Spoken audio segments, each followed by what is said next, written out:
One day, a young man dressed with strange hair and feathers sewn into his clothing arrived at the swordsmith shop of Yukihira. Honorable Smith, I am here because I was pushed out of my village and all my family were banned. I beg of you to forge me a sword that I can use to take my revenge. The smith replied, being excluded from your community is a bad thing. So with this in mind, I accept your order. Give me 1 month. Yukihira the Sword Smith was advanced in age and suffered from hip pain, but to him an order is an order, and bound by his duty he began to work on the sword. As he forged, he realized he was making his greatest sword yet, and because of him getting lost in his work, he cared not for the pain in his bones, and he forged on diligently.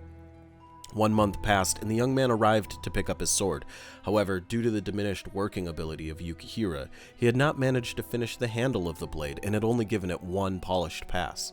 He apologized profusely, but the young man said the sword would work all the same and took it, leaving on his way. A few days passed, and the young man arrived back at the smith grinning so wide it was said his mouth reached ear to ear. Your sword is excellent. I have slaughtered the whole village without mercy, and now I feel a great weight has been lifted off of me.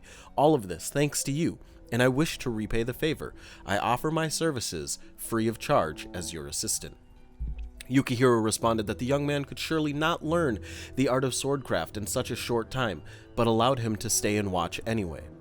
Sometime later, much quicker than should have passed, Yukihira saw that the young man could forge, draw, and fold a sword simply from hearing his master speak and watching him.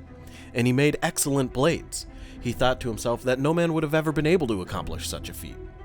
After some years had passed, the young man came to Yukihira and gave him a pile of coins. He said, "Go to the mountain towns, buy the best ore, all that you want." But Yukihira was old in his age and unable to leave or even smith, so the young man told him to rest and went to work all by himself.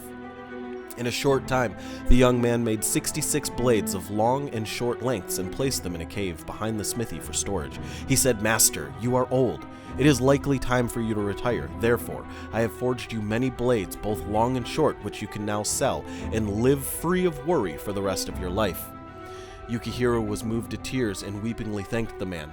However, his now apprentice continued on.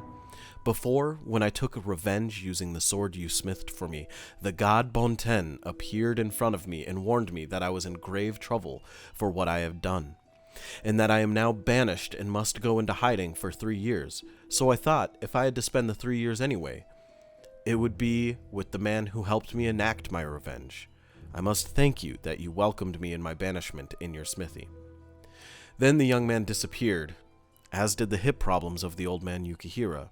However, now that he had 66 blades to last him for the rest of his life, he only smithed for pleasure.